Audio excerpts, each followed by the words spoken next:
Now let's get back to Disney reporting Q2 numbers moments ago. Shares still moving lower. CEO Bob Iger saying he's pleased with the financial performance of the streaming business. Joining us now is Matt Ball, CEO of investment firm Epyllion, a venture partner at Makers Fund and former head of strategy for Amazon Studios.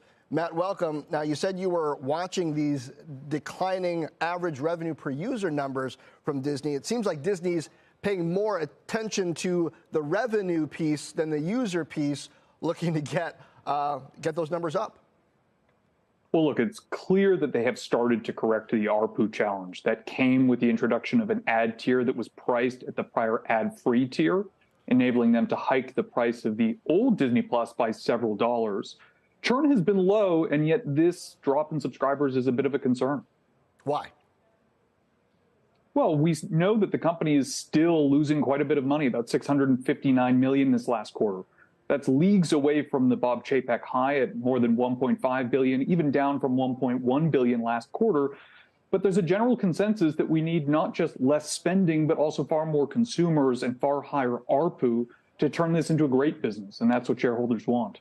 So we're trading after hours right now. Disney is under $100 a share. For investors who are thinking about getting in here, talk to me about the puts and takes of Hulu. There's this thing between our parent company, Comcast, and Disney over the future of Hulu. Does Disney buy Comcast out? Do they try to do something else? How is that going to affect the stock, you think, one way or another, when investors seem to be concerned about bottom line costs? Look, it's hard to see what the obvious solution is here.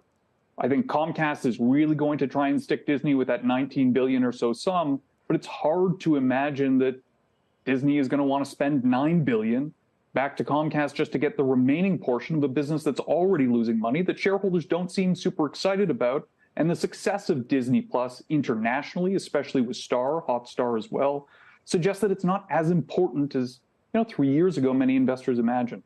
I don't see the obvious solution here. One or both sides are likely going to have to give on that price.